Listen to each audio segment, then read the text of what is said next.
Penultimate group of muscles we want to look at in this tutorial is the deep layer, which itself consists of the transversospinal group and is comprised of the semispinalis, the multifidus, and the rotatores. And of course, let's begin with the semispinalis muscle. The semispinalis is the most superficial of the transversospinal muscle group and, like many of the long back muscles, is made up of 3 parts. The capital, or most superior part of the muscle, is known as semispinalis capitis.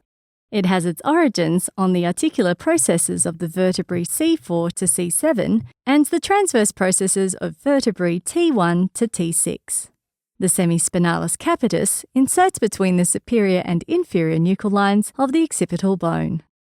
The cervical part of the muscle is appropriately known as the semispinalis cervicis. It has its origins on the transverse processes of vertebrae T1 to T6 and inserts on the spinous processes of vertebrae C2 to C5. And the thoracic part of the semispinalis is known as the semispinalis thoracis. It has its origins on the transverse processes of vertebrae T6 to T12, and it inserts on the spinous processes of vertebrae C6 to T4. The semispinalis capitis is innervated by the descending branches of the greater occipital nerve, which is a branch of the posterior ramus of spinal nerve C2, as well as branches of spinal nerve C3. The semispinalis cervicis and thoracis portions, on the other hand, are innervated by the medial branches of the posterior rami of spinal nerves.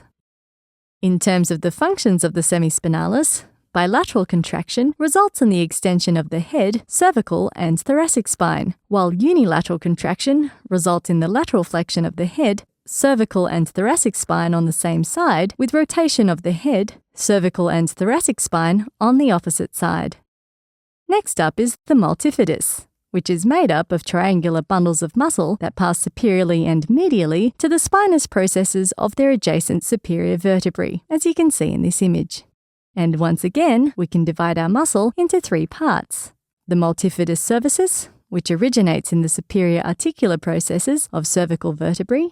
The multifidus thoracis, which originates in the transverse process of the thoracic vertebrae or mammillary processes of the 2nd to 5th lumbar vertebrae below the vertebra of origin. And the multifidus lumborum, which originates from the posterior aspect of the sacrum, the posterior superior iliac spine of the ilium, and the sacroiliac ligament. The multifidus lumborum is the thickest part of the multifidus muscle. And as we mentioned earlier, the multifidus inserts on the lateral aspect and tips of the spinous processes of the vertebrae 2 to 4 levels superior to their origin, otherwise known as vertebrae C2 to L5. The multifidus is innervated by the medial branches of the posterior rami of the spinal nerves. And when it comes to function, bilateral contraction results in the extension of the spine, while unilateral contraction results in the lateral flexion of the spine on the same side and rotation of the spine on the contralateral side. The last and deepest part of the transversospinal muscle group are the rotatores muscles. These muscles are most developed in the thoracic region and arise from the transverse process of one vertebra while inserting into the spinous process of 1 or 2 vertebrae superior to it, as you can see in the image. And it has only 2 parts.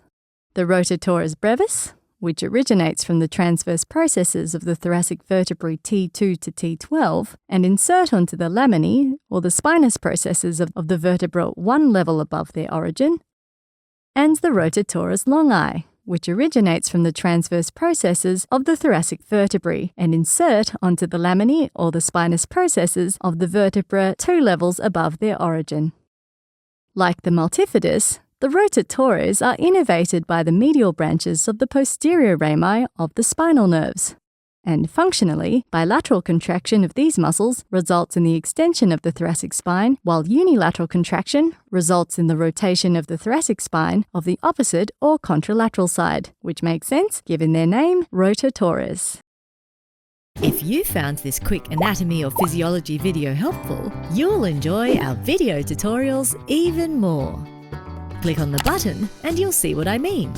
We have hundreds of videos available to our premium members, not to mention all the fun quizzes, complete articles, and atlas sections to solidify your knowledge.